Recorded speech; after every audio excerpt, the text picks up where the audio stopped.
crânio? Você pode fazer esse paralelo para crânio mesmo, que, por exemplo, a osteomielite, gente, é a infecção do osso. E aí, é, na parte de neuro, o osso que a gente mexe, a gente está falando de coluna e crânio.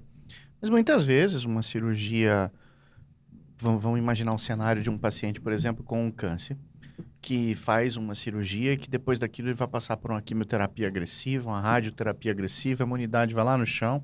Muitas vezes esse tratamento inclui também uma certa atrofia da pele, do subcutâneo, facilitando ali uma porta de entrada para alguma coisa. Hoje a gente usa muito implantes mais pequenos, mas são umas mini placas, um mini parafuso Mais para pequenos ou fixação. menores? Camões? Não. Implantes pequenos, implantes pequenos. Essa é a frase. Licença poética. E aí, assim, a chance de infeccionar é grande. Não passa pela nossa cabeça fazer uma revisão e já Uma botar troca primária, não, né? não passa. O conceito todo, ele se baseia na história do biofilme, né? Sim. Então, quando a ideia da cirurgia, por isso que ela tem que ser radical, é você eliminar tudo. E aí depois você vai ver como é que vai reconstruir. Então, quando eu mostro para os pacientes, para os colegas, a cirurgia que eu faço, ela é mais parecida com a cirurgia tumoral do que com uma cirurgia simples, ortopédica. A famosa ressecção ampla, né? Sim, agressiva e radical é o termo que usa. Então, inclusive é o que eu falo até no meu canal, eu já fiz mais de um vídeo falando isso. Eu comparo a infecção a um tumor, a um câncer. Então, a gente tem que tirar aquele tumor com margens, né, a infecção com margens, e aí você faz a sua reconstrução, seja lá como for, aí a gente pode discutir isso também, e aí você faz o antibiótico como se fosse uma quimioterapia pós-cirúrgica. Essa é a ideia. Porque você eliminou aquela bactéria que está incrustada em forma de biofilme, né? Como se fosse um tártaro de dente que fica na placa, que fica no osso, que fica no músculo, que fica onde tiver. Então, a ideia é você arrancar tudo aquilo ali. E é muito bonito porque a cirurgia ela é tátil e visual. Foi uma coisa que eu aprendi na Alemanha e ela se replica. Você vê onde está o tecido ruim e você pega nele. É uma cirurgia diferente da maioria das vezes que você fica usando pinças. Aqui a ideia é que você fique pegando, que você desenvolve a habilidade de ver a consistência do tecido. Então, você vai tirando até você chegar àquele tecido que tem uma consistência saudável. E aí você também tem o visual. Aí você é o limite de onde você para. Tá? É muito interessante. Eu sempre mostro para quem... Tem muita gente que quer ver, né, colegas que vão. Eu sempre mostro isso para eles e falo, pega para você sentir. E é bem visível, é bem fácil de entender isso. E eu falo também, porque eu falo para o canal, para o paciente, que o trabalho que eu faço é como se fosse uma reforma de casa. Então, você chega lá, comprou uma casa, você tem que derrubar a parede, você vai indo tudo, né?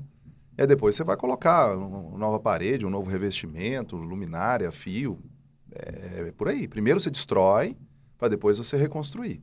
Então, é um trabalho duplo, porque a maioria das vezes você tem uma prévia do que você vai destruir, né, com exames de imagem, com aquela situação, e você tem que também ter uma parte de você, que você desliga a chavinha e liga a outra, que é como reconstruir. Então, o planejamento de uma cirurgia dessa, ele é muito amplo. Às vezes você tem um plano A, o B, o C, é bem, assim, eu diria, assim, né, vocês dois são cirurgiões, acho que tem outros cirurgiões que estão vendo, eu acho que essa é a parte mais gostosa, é a parte mais divertida, né, você planejar tudo aquilo, o que você vai fazer, tem dia que você não dorme, você fala, caramba... Né? Como é que você sai dessa? E aí você faz e vê o resultado. A gente na ortopedia tem uma maravilha que é você fazer o raio-x e ver, né? Porque você sonha com aquilo. Você deve ser a mesma coisa. Você sonha na véspera, assim, cara, o raio-x vai ficar desse jeito. E aí você vê e fica, olha, aquilo Não tem preço. Não tem preço, exatamente. Não tem preço. Eu acho bom estar aqui hoje falando de cirurgião para cirurgião, porque isso é espetacular. Isso é muito gostoso. É a arte de você saber corrigir o plano de voo em pleno voo, né? Você tem o plano de voo...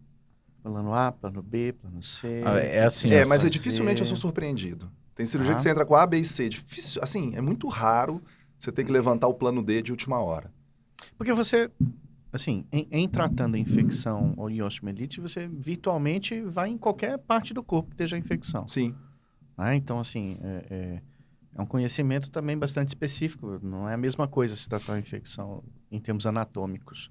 Do cotovelo, do ombro, do quadril, do joelho. Aí tem um segredo que eu falo, que é o seguinte, eu sempre estou com um colega que é especialista naquela área. Então, eu sempre entro com cirurgião plástico, porque a grande maioria das vezes o problema está na pele, tá? As cirurgias infectam porque os tecidos moles não foram muito bem tratados, a grande maioria das vezes. E você tem um especialista da área ali. Então, eu de formação sou especialista de quadril e joelho. E fiz trauma também. Sou da sociedade de trauma. Mas, por exemplo, vou operar um pé, um tornozelo, né, um ombro. Eu sempre chamo um colega. Justo. E um colega que eu confie muito. Então, às vezes, ele está numa cirurgia dessa, eu já entrei em cirurgia que tinha 5 colegas. Eu e mais 4. Fala assim, caramba, mas cada um tem uma função num tempo da cirurgia. Então, o cirurgião plástico, ele faz o acesso. Aí vem um colega do ombro, por exemplo, né? Clareia as ideias, eu vou lá, arranco tudo, aí junto com ele a gente reconstrói, depois vem o plástico no final fechando.